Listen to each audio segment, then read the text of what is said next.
Your routine healthcare and screenings has definitely prevented some challenges here during COVID, but that doesn't mean that you should put those off, including maybe your screening for HPV. Here with a little bit more insight from Carle is OBGYN Dr. Beverly London. Dr. London, we appreciate you being with us this afternoon. Hi, how are you?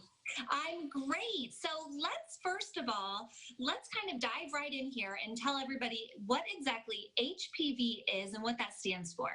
This is the most common question I get, but HPV stands for human papillomavirus, and we know that it's a virus that actually causes cervical cancer and additional cancers as well, like some cancers of the penis, and it can cause certain types of the virus can cause genital warts as well. And this is a virus that affects both men and women. I think Absolutely. Some people may just think it's just strictly females. No, absolutely, both men and women. But we screen women for the virus. We don't traditionally screen men. Now, when it says in my notes here that it can be transmitted skin to skin, does that mean like we need to be like concerned about touching someone and catching it, or is it a little bit more intrusive? Skin to skin sexual contact. Okay, gotcha. I just wanted to be clear on that. Yes. But there are 13 different types.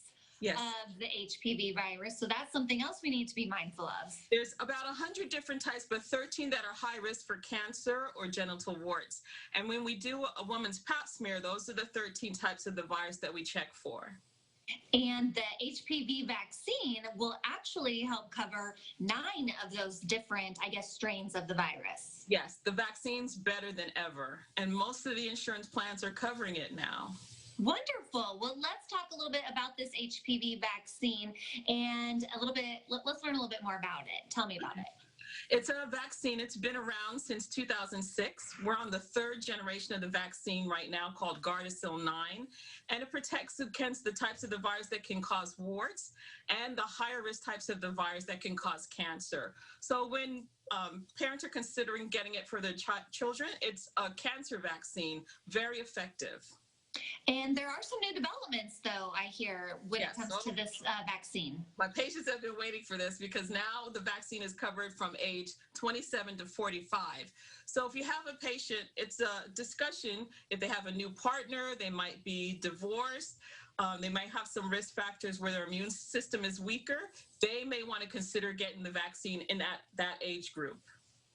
Okay, so how is that different than what it was before? Before, we only covered the vaccine from age 9 to 26, so for the younger generation. But now, men and women up until age 45 can get the vaccine as well. And just in this past year, most of the major insurance plans, Health Alliance, Blue Cross Blue Shield, they're covering the vaccine. Okay, so thinking earlier when we were talking the skin-to-skin contact and all that, that seems like something maybe more towards like our young adults. Why would a child need this vaccine or want to get this vaccine? Because we want to protect that child before they have any exposure through sexual contact when they get older. And we found that 11 to 12 is the ideal age to protect kids from developing that risk for cancer if they get vaccinated then. And if you do get it before age 15, I guess there's multiple shots besides just one. Two shots. And after age 15, it's a 3-dose regimen, and it takes 6 months to do all 3 doses. As a mom, I'm kind of concerned about this vaccine because I don't know a whole lot about it. So I'm glad that we're talking about it today. But what kind of concerns should or have you been hearing amongst parents looking to get this for their child? The biggest concern is that parents think that it's going to promote their kids to having sex early, and the data has not found that. I have not found that out personally. So it's truly a vaccine to protect against cancer. It doesn't encourage kids to have sex early. We're really thinking about the cancer aspect rather than focusing on the sexual aspect. Yeah, let's talk side effects, because that seems like all we're hearing these days with the COVID vaccine. So I'm sure there are a few with the HPV one as well. They're minimal, and keep in mind that the vaccine has been around since 2006. So they might have some mild achiness at the site, soreness, There's a rare occasion where some patients will have, they feel lightheaded or dizzy, but we always make the patients sit for at least 15 minutes after the vaccine, and that hasn't been an issue. Nice. Okay. So great new advancements we've got here going on. It's nice to know that we actually do kind of have a plan when it comes to preventing cervical cancer and other types of cancers out there. Yes. Since the vaccine has been in place, there has been a major decrease in the incidence of cervical cancer. But we aren't discouraging regular checkups. Still, yes. We still want to get our PAPs on a regular basis. The newest thing, we can space out the PAPs with additional testing to every 3 to 5 years. Oh, nice. I'm sure lots of ladies. Year. I'm guessing a lot of ladies are happy to hear that one. Yes.